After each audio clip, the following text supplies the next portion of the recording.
El Cajon police have released the video of this week's fatal shooting of an unarmed man. We have the video and reaction right now on KPBS Evening Edition. Good evening. I'm Ebony Monet. El Cajon police have released two videos of this week's shooting of an unarmed black man by officers. We begin our coverage with tonight with those two videos. We want to warn you that some viewers may find them disturbing. Surveillance camera, it shows 38-year-old Alfred Alongo walking back and forth in a parking lot. He is approached by an El Cajon police officer, Richard Gonzalez. You can see Alongo and Gonzalez walking back and forth. Alongo has his hands in his pocket. They are eventually joined by Officer Josh McDaniel. It's hard to see, but police say Alongo pulled out what they eventually learned was an inhaler for e-cigarettes. That was when McDaniels fired his taser and Gonzalez fired his gun. Alongo was fatally wounded. Police also released a cell phone video taken from a very similar angle. Again, parts of what happened are hard to see. We have chosen not to show you the actual moment when Alongo falls to the ground.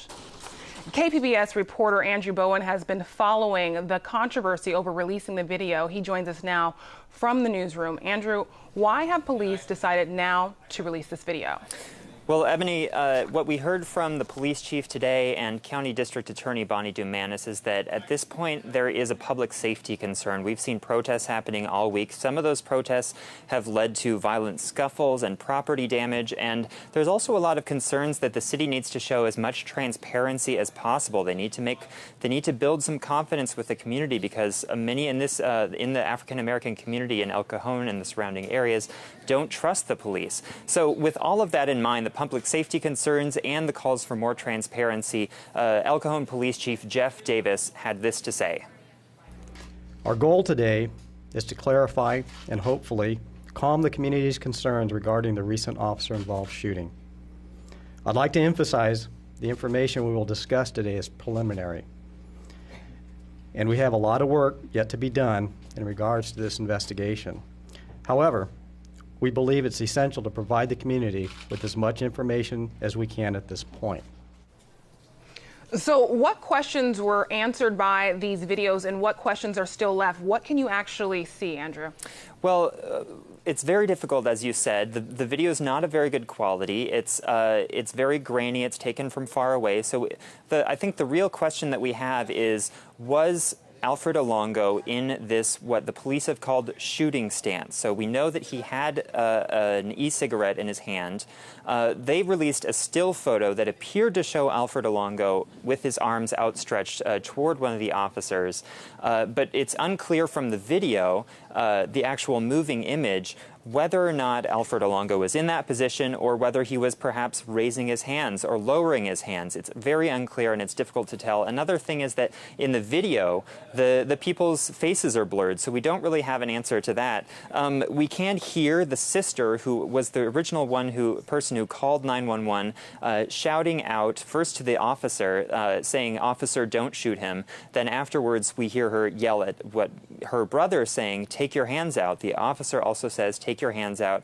And then there's a lot of back and forth, and ultimately we just hear 4 gunshots.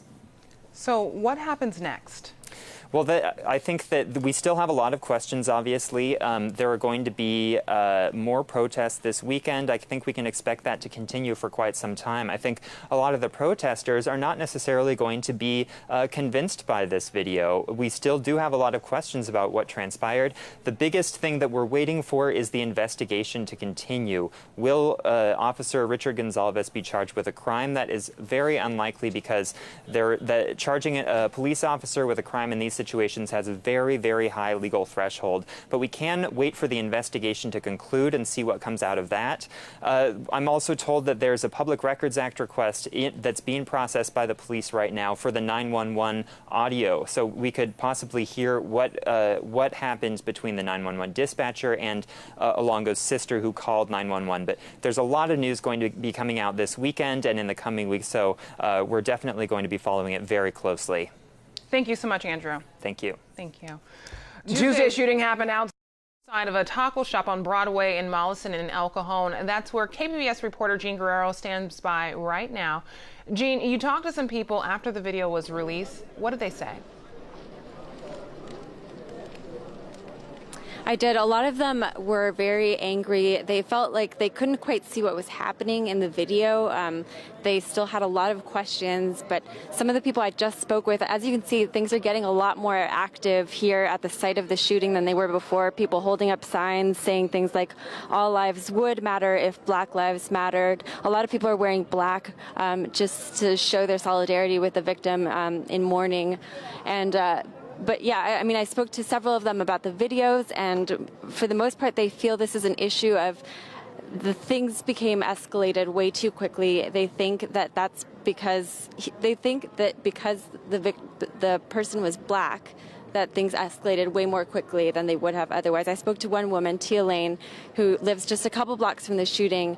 She brought her son, who was wearing a shirt that said, "Please stop killing us." Here's what she had to say.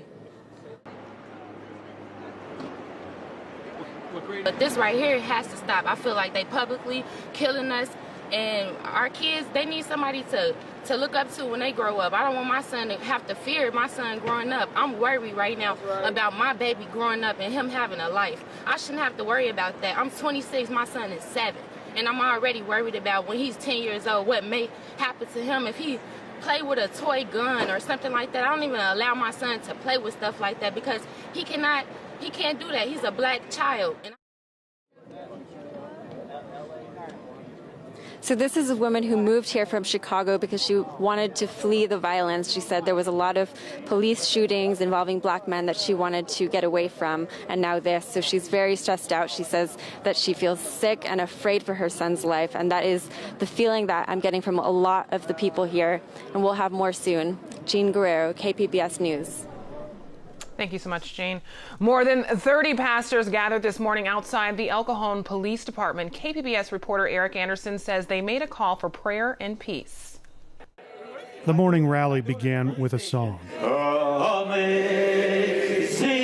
grace. The pastors represent some of the largest churches in the East County. They gathered to sing, pray, and issue a call for unity. The religious leaders say they meet regularly to discuss the region's challenges. The killing of Alfred Alongo at the hands of police ignited a series of angry and vocal protests in the East County city. Pastor Richard Sisko says he understands. I'm an ex-gang member, and I know that the premise from the first shooting was wrong. And when people are hurting, unemployed, depressed, all they need is a spark, if it's true or not, to get crazy and radical and vent their frustrations. But Sisko says the injustice won't be fixed by more anger. Others speaking at the event echoed that sentiment.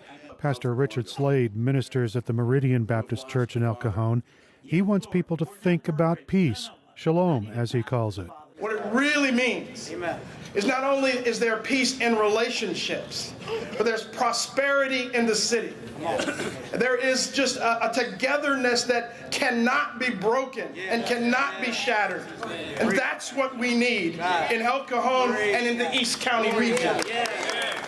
More prayer vigils are planned for this weekend. Pastors say they'll also do their best to listen to the people who are angry in an effort to understand the frustration. Eric Anderson, KPBS News. Tomorrow, St. Albans Episcopal Church in El Cajon will hold a healing circle for the community that is scheduled for 1 o'clock. You can find more coverage of this shooting investigation on our website, kpbs.org.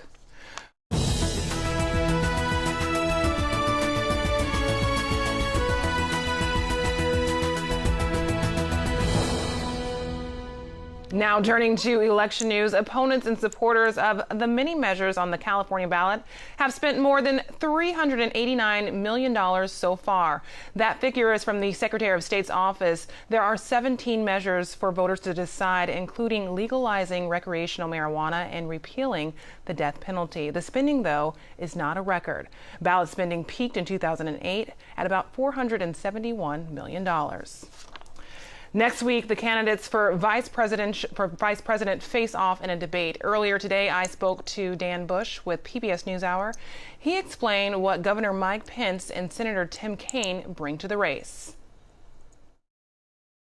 Okay, Dan, just jumping right into the vice presidential debate, the upcoming vice presidential debate, many people in the country are still getting familiar with Senator Tim Kaine and Governor Mike Pence. So how essential is it for them both to perform well? Yeah, you know, this is going to be a big moment for both of them, the largest audience that they'll have faced in their political careers. They've both been around for a while, but as you said, neither one of these two candidates are people that the larger public is very familiar with. So, you know, they both need to turn in good performances, but frankly, the vice presidential candidates are not what most voters are voting on. For most people in the country, they're looking at the top of the ticket. So it's important, but it's unlikely to have a huge impact on the election. So where do they differ as far as on major issues like gun control and immigration? Yeah, there's a pretty big gulf with these candidates as well at the top of the ticket. Too, you mentioned, you know, two pivotal issues this election: immigration and gun control. Taking gun control first, Mike Pence is a staunch supporter of gun ownership. He has an A rating from the NRA. He's opposed all sorts of gun control measures, both when he was in the House of Representatives before he became governor of Indiana. Tim Kaine, on the other side, has been a pretty consistent supporter of various gun control issues. He, of course, was the governor of Virginia in 2007 during the Virginia Tech shooting that left more than 30 people dead. He has said since then that was sort of a defining moment for him in thinking about this issue. He said it was the worst day of his life, consoling the victims' families in that time. So that's sort of been a marker for him in taking on gun control issues, and he has a long and consistent record of voting for those types of measures in the Senate, you know, banning assault weapons and other things like that. On immigration, you know, again, there's a pretty stark divide. You have Governor Pence, on the one hand, who back in 2006 actually voted for a provision when he was a House member that would have created a guest worker program. But since then, he's moved pretty far to the right and fallen more in line with where the rest of the party is on immigration. Tim Kaine supports Hillary Clinton's positions by and large on trying to create some sort of a comprehensive pathway to citizenship for the country's illegal immigrants. And with the election just weeks away, there's still a lot of undecided voters out there. How do these candidates help both Trump and Clinton broaden their base and appeal to these undecided voters? That's a great question. You know, Mike Pence brought a couple of different things to the ticket. Especially he sort of has a broad appeal to more moderates in the party as well as to evangelical voters. Those are two groups that Donald Trump at times struggled to win over in the primaries. So he adds a sort of balance to the Trump ticket. And, you know, another thing that sort of helps the Republican Party this year is that with somebody who, like Trump at the top, who does not have experience in government, has never held an elected office. Mike Pence has been around for a very long time. He held a leadership position in the House. So for some moderates who are looking for a sort of balance with an outsider like Trump, but also somebody with experience in governance, they might be, you know, more inclined to vote for Trump and Pence because of that. On the Democratic side, it's sort of the same type of calculus. Hillary Clinton was hoping to bring somebody on who would reach out to moderate voters, to white men as well in some Rust Belt states where she's had trouble in the primaries and now in the general election. And Tim Kaine, from her perspective, can help do that. And, you know, we've seen some polls that have shown that she's done better in Pennsylvania and other states like that in the last couple of months when they've been campaigning together. Thank you so much, Dan. Thank you for joining us. We're 39 days from Election Day, but early voting has already begun in the battleground state of Iowa. A steady stream of voters cast their ballot in Des Moines. We are a swing state. The polls show the presidential race is extremely competitive this year. So early voting is going to be a big deal. And I know both the Republican and Democratic parties are already pushing it heavily. And I think that will be even more intense as we get closer to November 8th. Iowa has one of the longest voting periods in the nation. Hall says between 35 and 40% of Iowa voters are expected to vote early. San Diego voters who want to cast their ballots before Election Day on November 8th can begin turning in their ballots on October 10th. There'll be a taco truck on every corner. That was the warning from a Latinos for Trump spokesman who said the U.S. needs to do more to control the flow of illegal immigrants. Now, a businessman in Texas has decided to turn the phrase on its head. AP reporter John Moan has the story. Ippolito Garbino grabbed a couple of tacos with salsa verde for lunch with some voter registration cards on the side. He says his wife is a citizen and that she wants to vote. The taco truck is one of 8 across Houston where you can register to vote.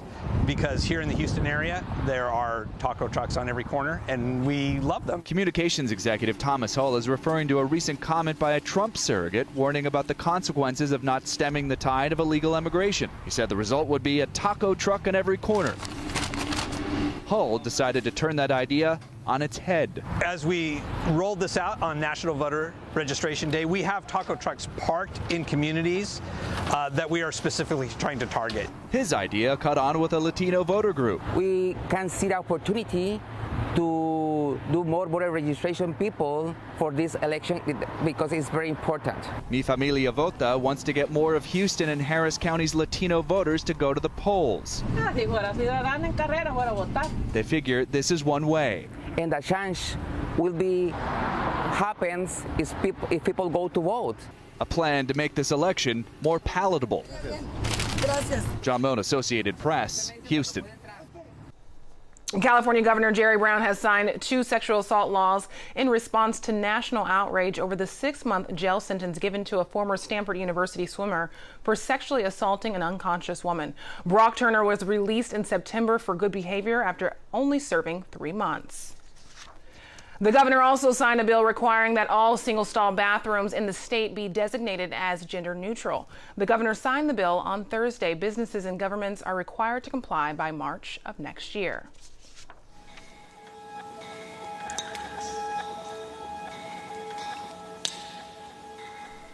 Tomorrow is the beginning of a new water year. Last winter's El Nino storms didn't make a huge dent in the drought, and it's not clear how much rain we can expect this winter. But the San Diego County Water Authority says local supplies are in good shape for 2017 because customers cut back their water use. But conservation is still encouraged. Because of the uncertainties in regards to climate change, for example, we do encourage folks to continue to use water efficiently. Officials also say the Water Authority does not anticipate any rate hikes this year.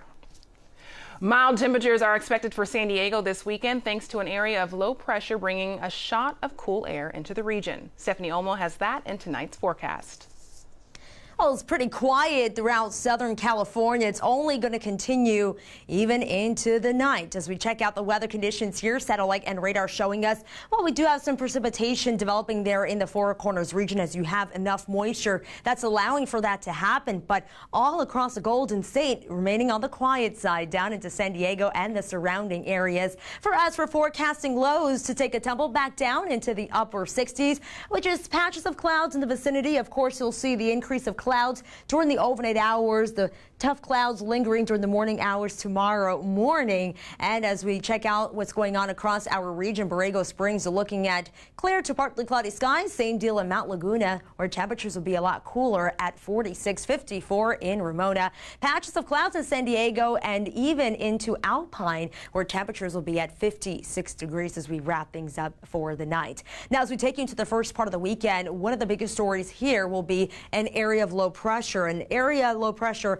is going to continue to slide its way out toward the east. That's going to allow for a shot of cooler air across our area and also breezy conditions. The winds will get going as well as we continue Saturday and into Sunday. We'll see more of that strong westerly flow late Sunday and into Monday impact the deserts and the mountain. But we're talking about Saturday now. Out ahead of this front, it's still expected to remain pretty warm in our area and even up into the Four Corners region. So as we check check out your 5-day outlook in the coast, where we can see here as we carry out throughout the region here, we expect low clouds, and then that's going to break up for some sunshine Saturday and Sunday. Temperatures not too bad, although cooling off a bit on Sunday and Monday as well. 74 degrees before temps begin to gradually increase Tuesday and into Wednesday. But for us out here on the coast, not expecting any sort of wet weather to break out. Further inland, can expect clouds break for some sun this weekend as well. Saturday and Sunday, temperatures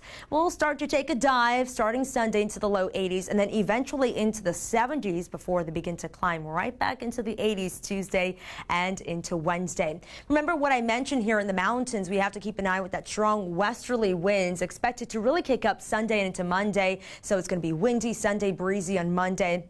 And temperatures will be falling eventually back into the 50s on Monday with plenty of sun around. We'll be in the 90s here on Saturday, and then eventually we'll be making it down into the 80s on Monday with plenty of sun. And we can expect sunshine to remain the story Tuesday and into the day on Wednesday as well. Stephanie Omo, KPBS News.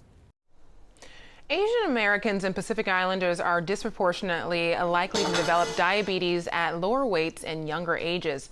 Now, Health Center Project Samanahan partners with local ethnic restaurants to provide nutritional counseling for their menus.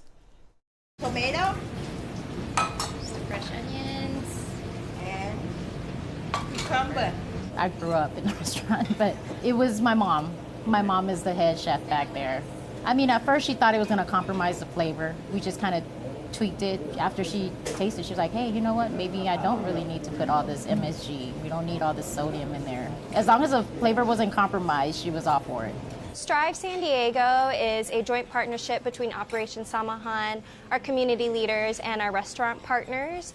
What we're doing together is we're trying to improve healthy living and healthy dining within the Asian American and Pacific Islander community. There is a lot of research that has shown that Asian Americans and Pacific Islanders are disproportionately affected by cancer, diabetes, hypertension, and other chronic diseases. And one of the main reasons is what we're eating. And a lot of Americans now are eating outside of the home. And so we thought that doing an environmental approach in introducing healthy items or modifying traditional dishes would encourage our community to choose the right choice. We have about 16 restaurants so far. Our goal for this, by the end of September actually, our goal is to have 20, so we got a lot of work to do. We discussed what kind of healthy dish she wanted to feature. She decided to do beef salad. We went over the different ingredients and how she prepared the salad.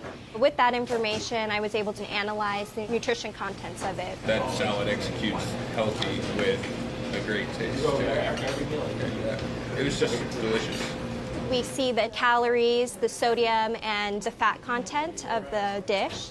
We made a couple of modifications. We lowered the sodium levels of it and then also reduced the amount of the dressing that was on the dish. I think this is kind of like the backdoor way of making the impact, is to slowly getting the restaurant to be thinking about serving more healthy dishes to be able to prevent diabetes and obesity and hypertension. It's important because my parents eat here, we all eat here. And that story came to us from video journalist Brian Myers from the Media Arts Center.